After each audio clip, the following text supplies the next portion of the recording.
Terdapat sebuah kisah yang menceritakan tentang seorang pemuda dan kisah perjuangan cintanya yang sangat begitu mengharukan. Dan cerita ini dimulai dengan seorang pemuda yatim piatu yang meminta untuk diceritakan kembali tentang orang tuanya. Diceritakan oleh orang tua angkatnya yang telah merawatnya. Dia bernama Zainuddin yang berdarah Minang dari sang ayah dan Makassar dari sang ibu. Zainuddin berpamitan kepada kedua orang tuanya hendak merantau ke Minang. Singkat cerita, tibalah Zainuddin di Batipu dan dia bertempat di rumah keluarga yang bernama Made Jamila. Keesokan harinya, di pagi hari, Zainuddin ditemani pamannya berkeliling desa melihat suasana asri di tempat barunya. Dan dia bertemu dengan seorang perempuan yang bernama Hayati. Dia kagum melihat sosok Hayati yang senyumannya. Hayati adalah seorang anak yatim piatu yang dibesarkan oleh pamannya. Ia sering dipanggil Mak Datuk. Di kampung ini, Mak Datuk adalah salah satu tokoh adat yang masih memegang teguh hukum adat istiadat. Di malam hari, hujan mengguyur kampung tersebut. Zainuddin meminjamkan payung kepada Hayati untuk digunakan pulang agar tak kehujanan. Keesokan harinya, Zainuddin mendapat surat dari Hayati yang berisi ucapan terima kasih. Seiring berjalannya waktu, Zainuddin telah menaruh hati kepada Hayati dan Hayati pun juga menaruh cintanya. Di sore hari, setelah pulang dari masjid, Zainuddin bertemu Hayati di pinggir jalan.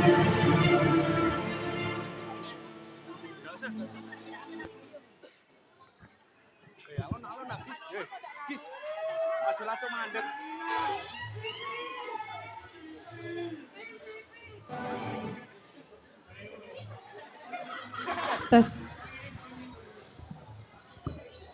Mengapa sudah 4 hari ini engkau tak terlihat? Saya malu Hayati, saya takut. Tidak perlu engkau takut dengan lantaran surat engkau. Surat yang begitu indah dan membuka kunci pintu hati manusia. Tapi sayang, tak ada kepandaian saya daripada kepandaian engkau untuk membalas surat-surat yang indah itu. Bukankah sudah kuterangkan bahwa saya tidak meminta suatu balasan? Saya minta hanya satu, jangan kecewakan hati orang yang berlindung kepadamu.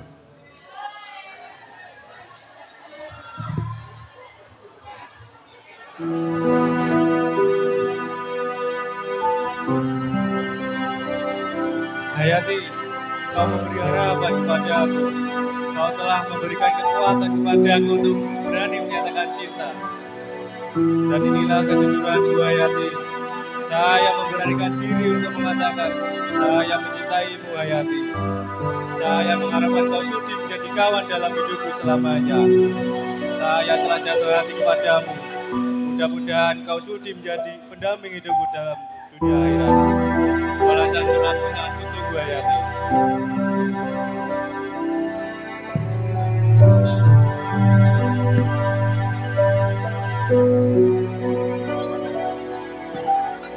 Di saat pertemuan itu, ada seorang yang melihat dan melaporkan kepada Mak Datuk. Setelah pulang ke rumah, Mak Datuk memanggil Hayati dan mengatakan bahwa Mak Datuk telah mengusir Zainuddin dari kampung ini.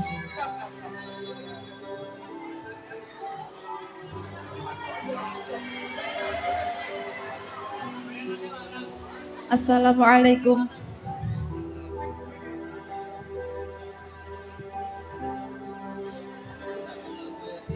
Apa Mak Datuk?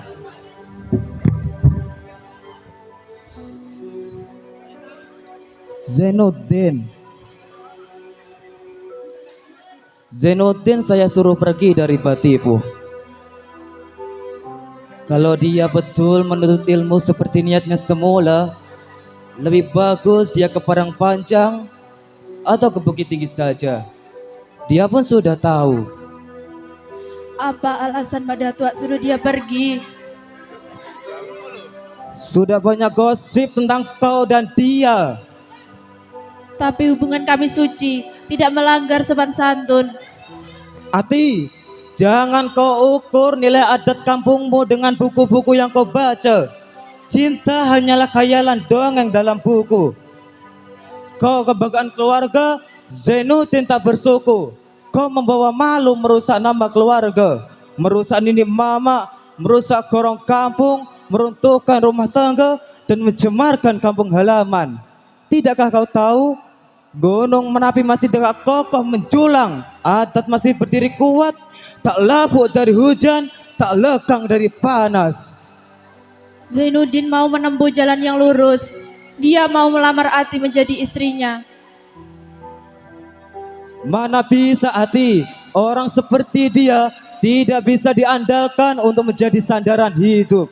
Zaman sekarang memilih suami harus jelas asal-usulnya, jelas mata pencariannya yang bisa menafkahi hidup. Kenapa sampai hati Mak Datuk membunuh Zainuddin?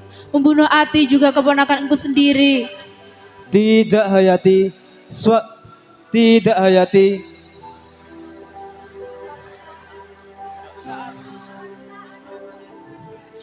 Suatu saat kau akan sadar, kau akan puji perbuatan mama yang kau tak suka hari ini. Sudah banyak pengalaman mama Ati, itu sebabnya aku dato di kampung ini. Mama sudah banyak makan asam garam. Mudah-mudahan selesai cintamu kepada Zainuddin. Sekarang kau menangis, tapi suatu saat kau akan sadar.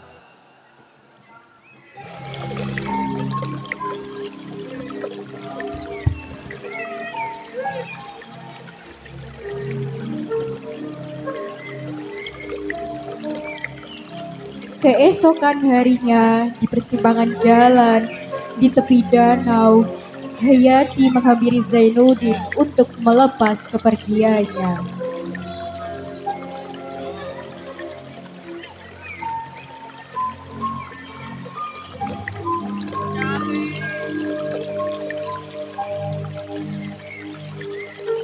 Zainuddin, Hayati, bagaimana kau tahu saya ada di sini? di sini tempat biasa engkau menulis. Saya dengar pagi ini kau akan meninggalkan desa ini. Walaupun kau pergi, jiwamu akan selalu dekat dengan jiwaku. Zainuddin, jangan pernah bersedih, jangan putus asa. Cinta itu bukan memakan hati, bukan membawa tangis, bukan membuat putus asa. Tetapi cinta itu menguatkan hati, menghidupkan pengharapan. Berangkatlah engkau, biar Tuhan memberi perlindungan bagi kita berdua. Hayati, saya putus asa, terus saya timbul pengharapan dalam hidup yang belum tentu tujuannya ini. Semua hanya bukan bergantung pada diriku, bukan pula pada orang lain, tapi pada kau Hayati. Kau yang sanggup menjadikan saya seseorang yang gagah berani. Kau boleh sanggup menjadikan saya sengsara selama ini. Kau boleh memutuskan pengharapanku. Kau boleh membunuhku. Zainuddin, hati saya dipenuhi cinta kepada engkau. Dan biar Tuhan mendengarkan bahwa kaulah Zainuddin yang akan menjadi suamiku kelak. Dan bukan hanya di dunia, engkaulah suamiku di akhirat.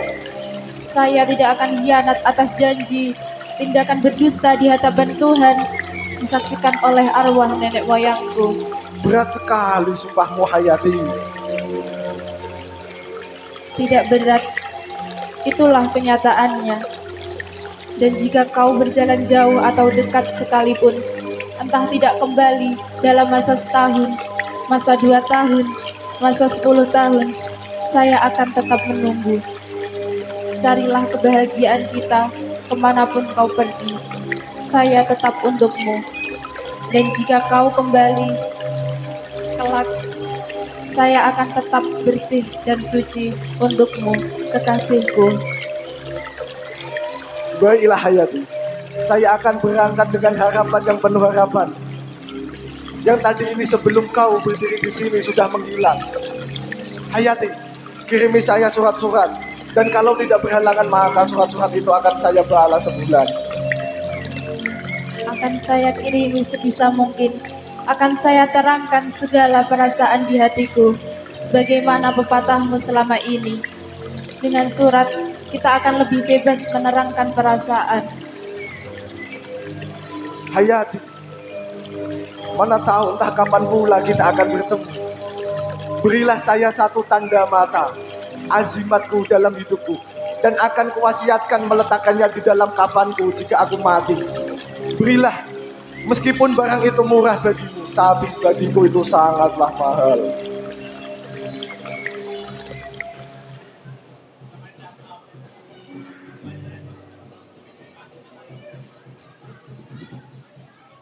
Simpanlah ini sebagai azimatmu. Hati dan jiwaku ada bersamanya. Selamat jalan engkau.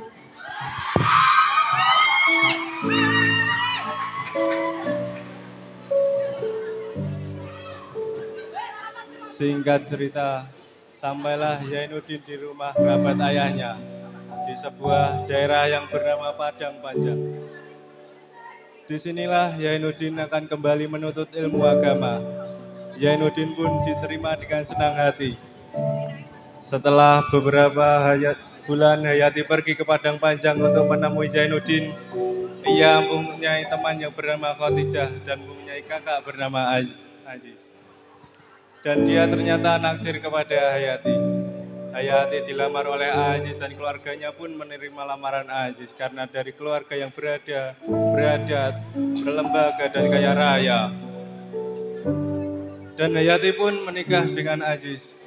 Pernikahan pun terjadi antara Hayati dan Aziz. Zainuddin yang mengetahui lantas terkejut karena Hayati tega mengkhianati janji dan cintanya. Seiring berjalannya waktu, Zainuddin bisa bangkit dari kesedihan itu dan menjadi penulis yang terkenal dan masyhur.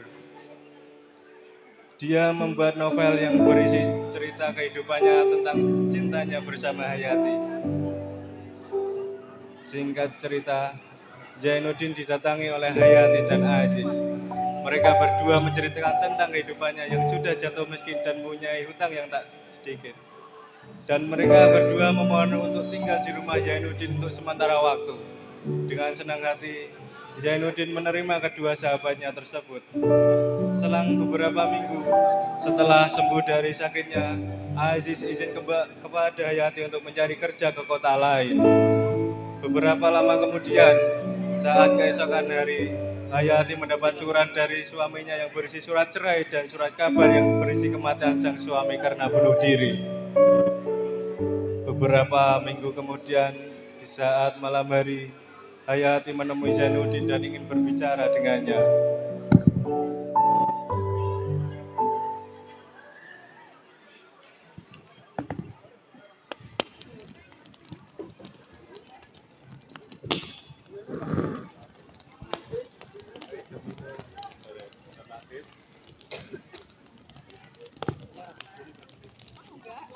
Sudah sebulan lamanya saya menetap di rumah engkau.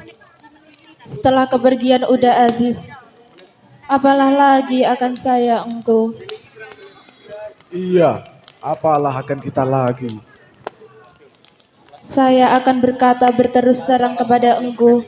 Saya akan jujur kepadamu. Akan kupanggil kembali namamu, sebagaimana dahulu pernah saya panggilkan, Zainuddin. Saya siap menanggung segenap cobaan yang menimpa dirimu, asalkan kau sudi memaafkan segenap kesalahanku. Maaf, kau regas segenap pucuk pengharapanku, kau patahkan, kau minta maaf. Mengapa kau menjawab aku sekejam itu, Zainuddin? Sudah hilangkah tentang kita dari hatimu? Janganlah kau jatuhkan hukuman. Kasihanilah perempuan yang ditimpa musibah berganti-ganti ini. Iya, demikianlah perempuan. Ia hanya ingat kekejaman orang kepada dirinya walaupun kecil. Dan ia lupa akan kekejamannya sendiri pada orang lain, padahal begitu besarnya. Lupakah kau siapakah di antara kita yang kejam Hayati? Bukankah kau yang telah berjanji ketika saya diusir oleh nenek mamamu karena saya asalnya tidak tentu, orang hina dihina tidak tulen Minangkabau. Ketika itu kau antarkan saya ke simpang jalan. Kau berjanji akan menunggu kedatanganku berapapun lamanya. Tapi kemudian kau berpaling ke yang lebih gagah, kaya raya, berbangsa, beradat, berlembaga, berketurunan. Kau kawin dengan dia. Kau sendiri yang bilang padaku bahwa perkawinan itu bukan paksaan orang lain, tapi pilihan hati kau sendiri. Zainuddin. Hampir saya mati menanggung cinta Hayati. 2 bulan namanya saya tergeletak di tempat tidur. Kau jenguk saya dalam sakitku, menunjukkan bahwa tangan kau telah berinang, bahwa kau telah jadi kepunyaan orang lain. Siapakah di antara kita yang kejam Hayati? Saya kirimkan surat-surat meratap, menghinakan diri, memohon dikasihani. Tiba-tiba kau balas saja surat itu dengan suatu balasan yang tersudu di titik tak termakan di ayam. Kau katakan bahwa kau miskin, saya pun miskin. Hidup tidak akan beruntung kalau tidak dengan uang. Maka itu, kau pilih kehidupan yang lebih senang, mentereng, cukup uang, berenang di dalam emas, bersayap uang kertas. Zainuddin. Siapakah di antara kita yang kejam Hayati? Siapakah yang telah menghalangi seorang anak muda yang bercita-cita tinggi menambah pengetahuan, tetapi akhirnya terbang jauh ke tanah Jawa ini, hilang kampung dan halamannya, sehingga dia menjadi anak komedi yang tertawa di muka umum tetapi menangis di belakang layar. Zainuddin. Tidak Hayati, saya tidak kejam. Saya hanya menuruti katamu.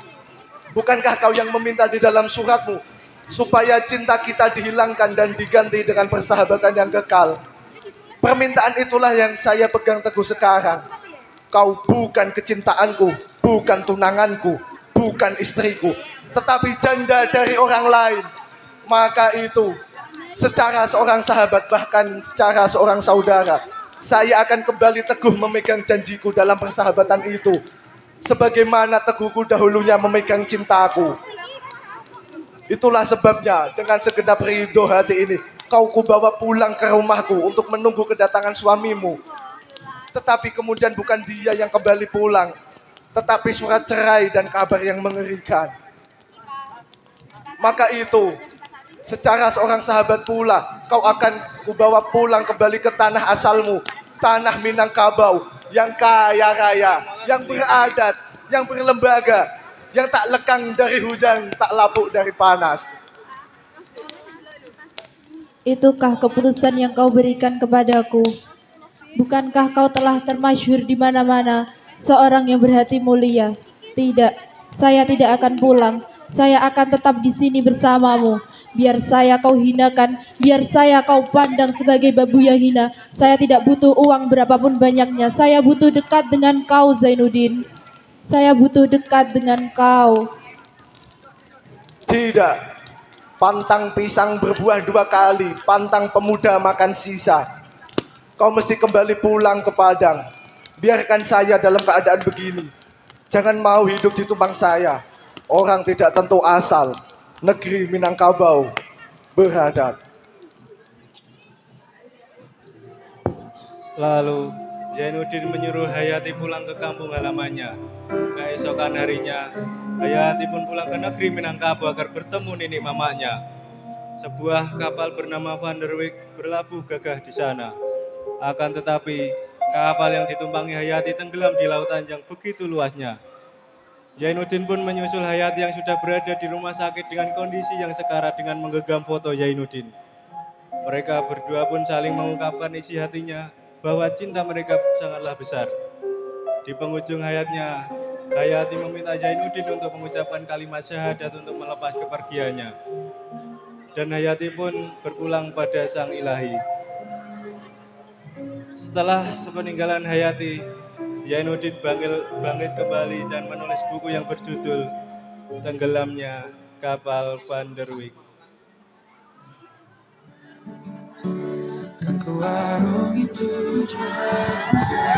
Beri tepuk tangannya yang meriah untuk kelas 12 IPS 1.